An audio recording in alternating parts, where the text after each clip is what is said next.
হাদির ওপর হামলায় ভুয়া নম্বর প্লেট ও মোটরসাইকেল উদ্ধার। ওসমান বিন হাদির ওপর হামলায় ব্যবহৃত মোটরসাইকেলটি উদ্ধার করার কথা জানিয়েছে পুলিশ। হামলার সময় ওই মোটরসাইকেলে যে ভুয়া নম্বর প্লেটটি ব্যবহার করা হয়েছিল সেটি উদ্ধার করা হয়েছে ম্যানহোল থেকে। ১৭ নভেম্বর ঢাকা মহানগর পুলিশের এক সংবাদ বিজ্ঞপ্তিতে এই তথ্য জানানো হয়।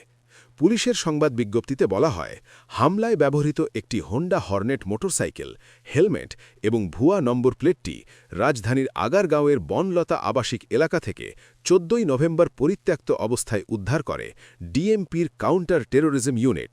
এর মধ্যেই মোটরসাইকেল মালিক সন্দেহে আব্দুল হান্নান নামের এক ব্যক্তিকে গ্রেপ্তার করেছে র্যাব। তাকে রিমান্ডে নিয়ে জিজ্ঞাসাবাদও করা হয়েছে। তবে হত্যাকাণ্ডের সঙ্গে গ্রেপ্তার হান্নানের আদৌ কোনো যোগসূত্র মিলেছে কিনা তা এখনও স্পষ্ট করা হয়নি। ডিএমপির সংবাদ বিজ্ঞপ্তিতে বলা হয়েছে, সিটিটিসির একটি টিম সিসি ক্যামেরার ভিডিও বিশ্লেষণের মাধ্যমে হামলায় ব্যবহৃত মোটরসাইকেলটির নম্বর প্লেট পরিবর্তনের বিষয়টি উদ্ঘাটন করে। গোপন সংবাদের ভিত্তিতে শেরেবাংলা নগর থানাধীন পশ্চিম আগারগাঁও বনলতা আবাসিক এলাকায় একটি বাড়ির নিচতলার পার্কিং থেকে মোটরসাইকেল ও হেলমেটটি উদ্ধার করা হয়। পরবর্তীতে ভুয়া নম্বর প্লেট পরিত্যক্ত অবস্থায় ম্যানহোলের ভেতর থেকে উদ্ধার করা হয়।